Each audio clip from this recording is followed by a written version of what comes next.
What is up, everybody? This is Birdman, one of your commissioners from the Gridiron Football League.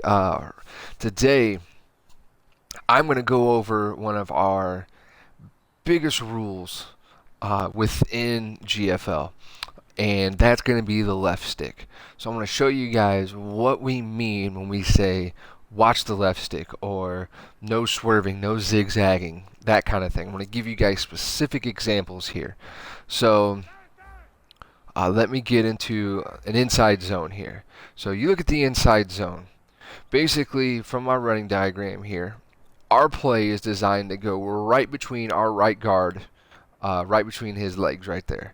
So 75, Kyle Long. Now, within our rules, with the left stick, you can take the left stick and move your player one hole to the left or one hole to the right. In this case, you're really talking about moving it to the left over top 62 or moving it into the B gap between Kyle Long, 75, and our right tackle there, number 70. Anything else that's beyond those two holes to the left and the right, you're going to need to use either a juke, a spin, a hesitation, any of those types of moves to square your shoulders back up to go that direction. Now, I've got these settings here on rookie, so that way I can kind of get some big yards here to show you guys the movement. So I'll show you how the play should run.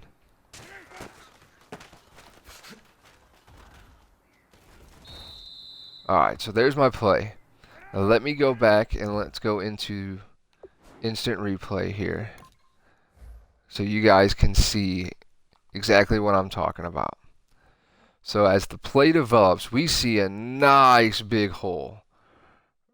That hole right there between 62 and 70 opens up huge.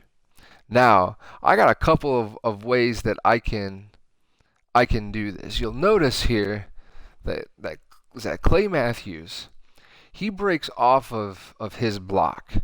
So for me, continuing to run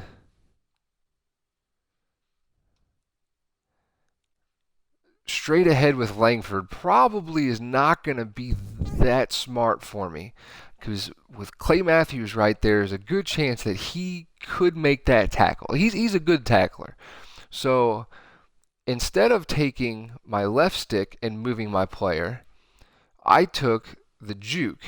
I planted right on the hash and was able to change my field of vision to go back up the field and head north. First off, what that did was that actually allowed me to get probably about 5 or 6 more yards had I not done that. I would probably have gotten tackled more along the lines of the 27-yard line, only for a 3 or 4 yard gain at most. Instead, I ended up getting to the next level and then being able to take on the safety right at the 25, knocking myself forward to, what is that, about the 22-yard line. So I turned what was really going to be about a 4-yard gain into a 12-yard gain. So that's the type of style that we're kind of talking about here. Now, I chose the juke.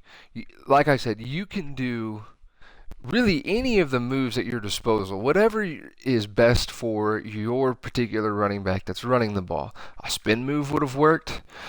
In this particular case, just because of the proximity of Clay Matthews, I don't think a hesitation would have worked all that well. Maybe a quick tap on the left trigger to kind of do that little hop step and then explode forward. That would have worked, but a straight, down on the right stick hesitation move probably would not have been a very good move for you there. So that is an inside zone. Let me go back and then let's see what other play we have here. So let's see, this looks like just an inside zone from under shotgun. So same type of play. You notice the hat count shows us that we're going to be taking this right over top the right tackle. So hopefully we can get the guys to bite down and I can try to get to the outside on this.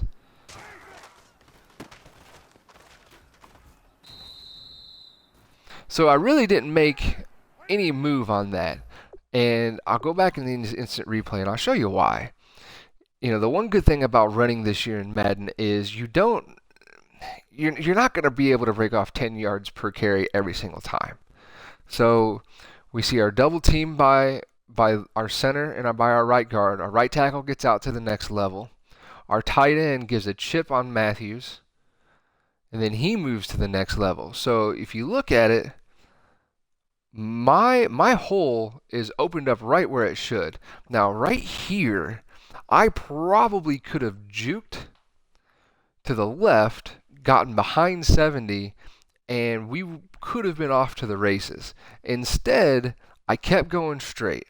I took what the defense gave me, and I got about 4 or 5 yards. In the NFL, that's graded as a positive play.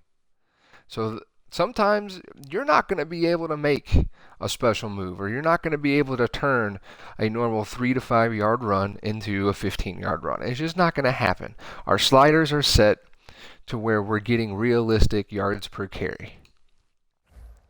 So let me show you one more here. Let's see what we got. So all right, the pass play. Let me see if I can. Yeah, let's do this halfback stretch here. So now we're talking about getting outside of our tight end in this double tight formation here. So let's see what the defense gives us.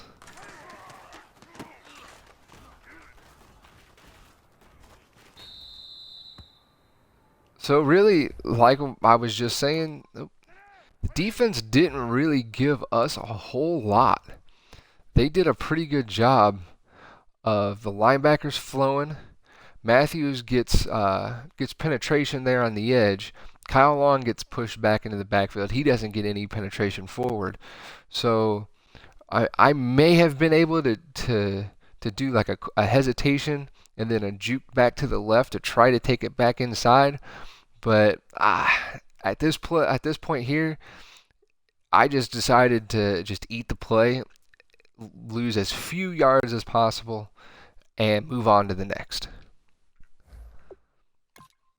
So let's see what we got here in it's almost a goal line. So let's look at the plunge here. So it's a little bit of a different play since this is essentially a dive type of ISO. So we're set to go right behind the left guard. So like we were talking about earlier, you can either go one hold to the left or one hold to the right with the left stick. I'm going to try that just to show you what that looks like. Oh, and he's still going. It wasn't a very good play to show you guys just because we decided to let the defense destroy us. So let's look at the inside zone split here. Now this inside zone, if you look diagram-wise, we're actually set to go in the A gap. But you'll notice the hat count shows us to the left. Now we can't really flip this play. But what I'm going to do is I'm going to try to get to that left side where we got the advantage, considering that our tight end is going to be pulling. I'm going to see if I can try to get behind him. Yep. Just like that. So let's go into our replay here. So we got the right side of our line blocks to the right. You see our left guard, he does a great job of getting that defensive end turned. Once that turn happens, see, I could have been it with the left stick, but I was afraid, because sometimes you got to read this. I was afraid that I would run into the back of 86 there, since you see that he went through the hole and he gets kind of tripped up and then stops because his assigned blocker is that middle linebacker. So he's dead set on going after the mic, which is fine. Unfortunately, we have Eddie Royal out to the far left there who does not get a hand on 42 at all. So I make the juke, and now it's time to head straight upfield. I'm able to at least push it forward for about a 6 or 7 yard gain. Again, positive play. So let's see what we got here.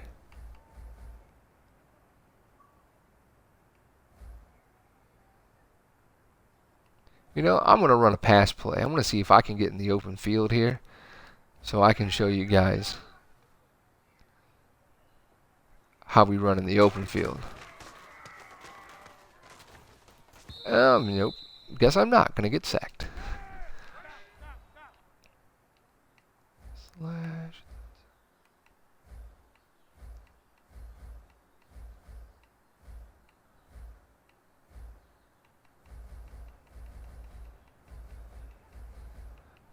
Let me get back to my single back here. I'll show you guys on the slash again here. So at this point in a real game, I would probably audible to a pass play, just because they've got the box pretty well covered, at least from what the hack count reads. Well, let's see how this play goes. So we're designed to go outside our right tackle, outside his right hip, inside the my inside of my bunch there, which 86 is my tight end. So let's see. The biggest thing here when you're playing the Packers, you're going to be reading Clay Matthews. Clay Matthews is bound and determined to pretty much blow up every play. So let's take a look and see what happens.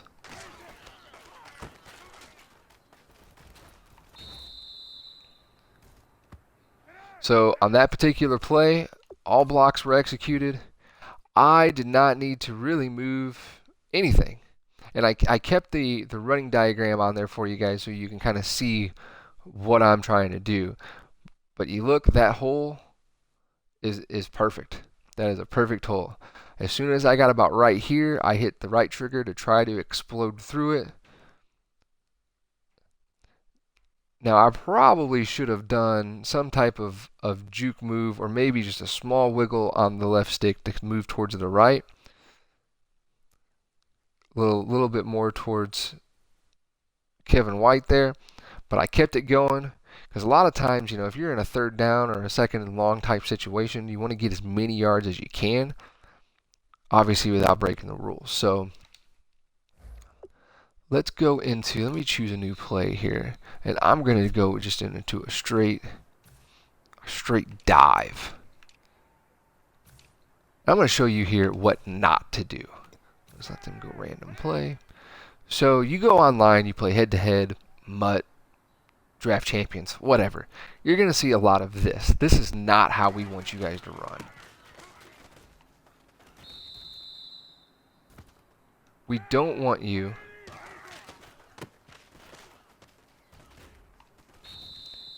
moving your guys outside of a 45-degree angle. And we say 45 because if you think about from an NFL player's first-person point of view, they're looking through a small opening on a helmet, through the face mask.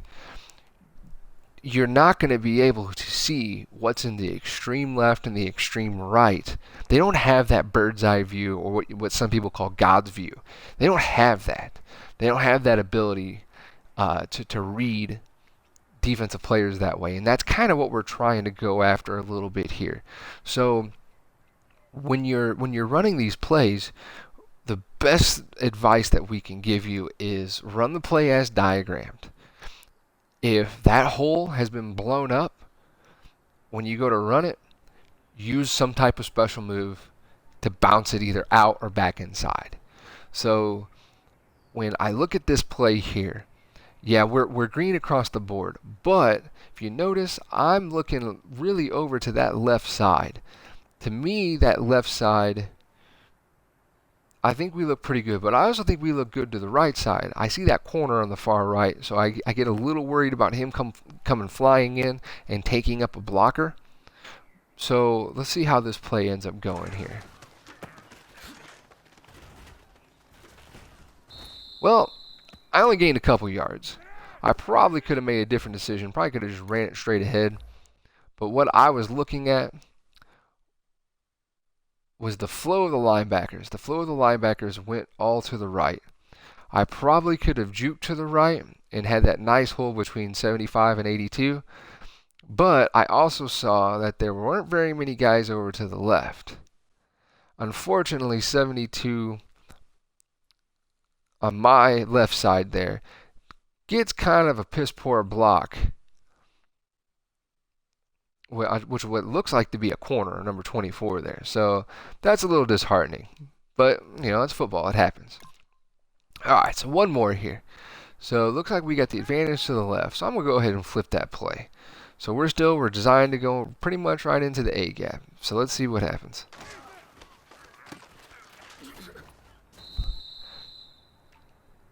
And really, there probably wasn't much more I could have done with that kind of play. We got the double team. Long peels back. He misses the safety, and the safety ends up being the guy that makes the tackle. And I could have probably juked to the left, but with as fast as that safety was coming in, I probably wouldn't have been able to do a whole lot with it. So there you have it. That's pretty much what we're talking about when it comes to running the ball. When you get in the open field, it's the same concept. I'll go into offense only here just so you can see. So we'll just go a random play because it doesn't matter at this point. So I'm going to hit RB on the out route. So he gets upfield. We're really looking for a lot of your north and south types of movements. One more here. I'll throw it to RB just because he's going to stop. But like doing this number, like running around guys and kind of this kind of style, that's what we're talking about that we do not want. We want you guys to utilize the moves that are available to you. The special moves, the jukes, the spins, the hesitations, all of that kind of stuff. It gives the game an entirely different feel, more of an organic type of feel, and it looks more realistic. So that's kind of what we're going for when it comes to the Gridiron Football League. If you guys have any questions, especially the new guys who have joined our new Division II league, don't hesitate. Private message somebody. It can be myself. It can be any of the other guys that are vets within the league. If you look at the avatars, the 5 commissions, we are all easily identifiable. We have our names in our avatar with our teams, and it'll have the NFL's C captain's patch. We're going to call it the commish patch, just so you guys can know, like, hey, that's a commish. Let me talk to him about something. If you guys want to hit up a quick game just to see what it's like, definitely do that. Check out past Twitch archives. Check out our highlights page. Here on our YouTube channel, we've got a lot of different resources available for you guys. On our rules section, you're going to also see, along with this video, we'll have run diagrams that are going to show you exactly for each different play that there is as far as the running game goes, how you should attack that running play when it comes to using the left stick. So I hope this was helpful for you guys. Like I said, if you need anything at all, reach out to us. We are more than happy to help you guys out.